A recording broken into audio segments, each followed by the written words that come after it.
Aujourd'hui, je vous présente une vidéo sur Cellgrib et l'Iridium Go. Cette vidéo, dans un format un petit peu particulier, comme vous allez le voir, a été enregistrée au cours d'une navigation. Il y avait environ 15 nœuds de vent, on était à 7 nœuds, 7 nœuds de vitesse, donc des conditions d'enregistrement pas évidentes. Mais je vous en prie de m'en excuser, c'est tout ce que j'ai pour vous montrer comment on peut donc télécharger des fichiers Grib avec un Iridium en cours de navigation. Bien, pour ceux qui ne connaissent pas, un Iridium Go, c'est l'appareil que je vous montre là également. Un Iridium Go, c'est comme un routeur Wi-Fi qui va donc créer à bord de votre bateau un réseau Wi-Fi qui sera connecté à l'Internet par satellite.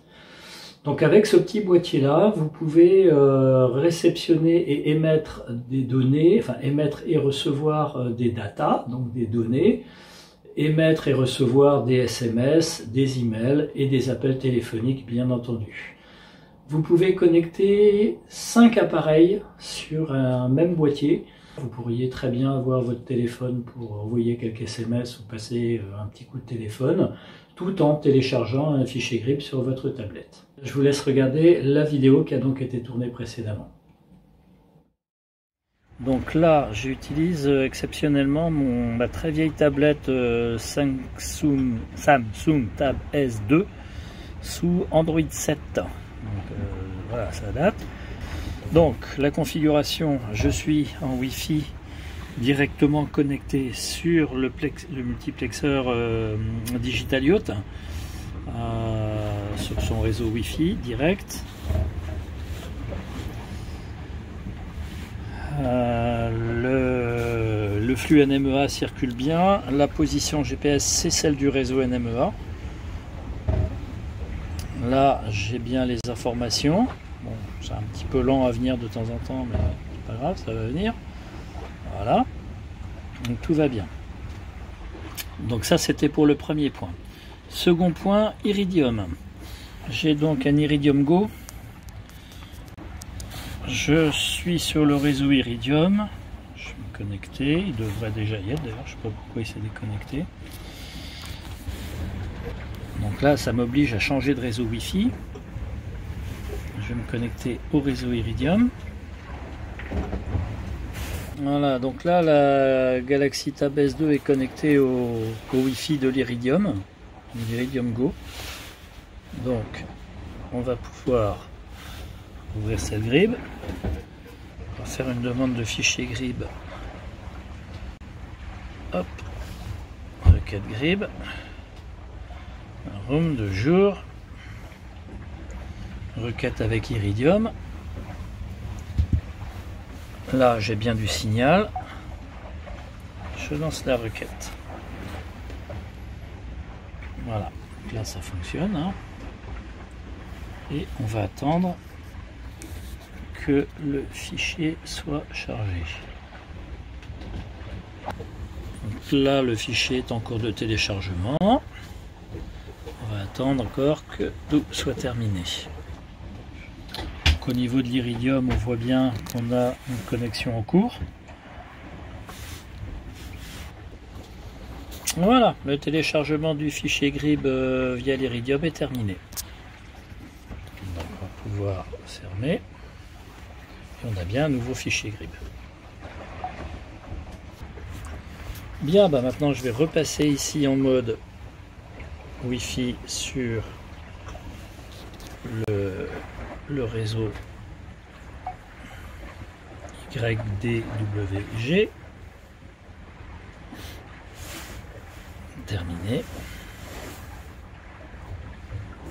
Voilà. Ok, là on a à nouveau le flux NMEA qui circule bien. Voilà, ok, tout marche bien ici aussi, hein, on voit bien les vitesses qui changent. Voilà tout ce qu'il y a à dire sur les téléchargements de fichiers Grib avec un Iridium et Cellgrib. Je pense que la vidéo est assez explicite, cependant si vous avez des remarques à formuler ou des questions à poser, n'hésitez pas à le faire en commentaire. Dans la deuxième partie de cette vidéo, qui va se poursuivre tout de suite, je vous explique plus quelque chose en rapport avec un service du fournisseur d'accès au satellite Iridium. Mon fournisseur d'accès Iridium, c'était Advanced Tracking. C'est chez eux que j'ai acheté le matériel et la carte SIM. Sur l'Iridium, j'utilise le suivi du fournisseur qui est Advanced Tracking et j'utilise le service ConnectX. Donc l'adresse ici c'est iridium@what2c.com. C'est l'adresse de destinataire le suivi du destinataire. Et destinataire GPS rapide, pareil, c'est la même adresse, iridium@what2c.com. C'est comme ça que ça doit fonctionner et du coup ça me fait un tracking sur le site ConnectX. Je vais me connecter au réseau Iridium. Voilà, donc là la Galaxy Tab S2 est connectée au Wi-Fi de l'Iridium Go. On va faire une demande de fichier GRIB. Requête GRIB. Requête avec Iridium. Là j'ai bien du signal. Je lance la requête. Donc, au niveau de l'Iridium, on voit bien qu'on a une connexion en cours. Et on va aller regarder une petite chose, c'est dans les réglages. Le réglage de suivi. On a toujours le destinataire qui est What2C.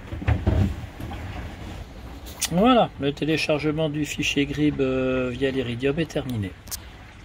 Ok, alors ce que je voulais voir, c'est au niveau du suivi du tracking chez ConnectX. Réglage. Suivi. Voilà, c'est ça que je voulais montrer. Ça m'a automatiquement changé l'adresse du destinataire de suivi. Ce n'est plus what2c.com, mais c'est devenu navigatio.com.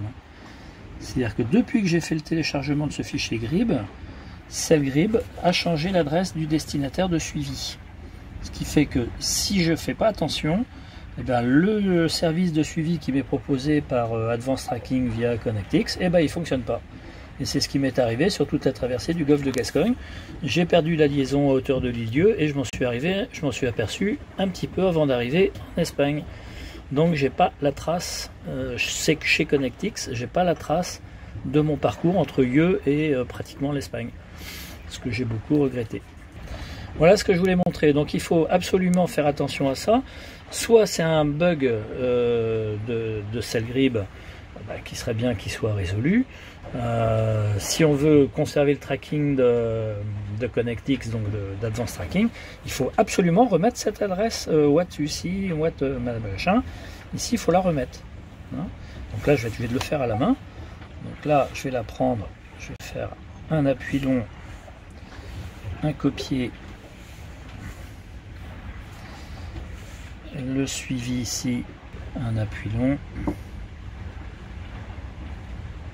un coller, iridium@what2c.com, ok, et là mon tracking chez Advanced Tracking va pouvoir reprendre. Mais il ne faut pas oublier de faire la manœuvre, ce qui est dommageable en fait. Donc je sauvegarde. Voilà ce que je voulais montrer.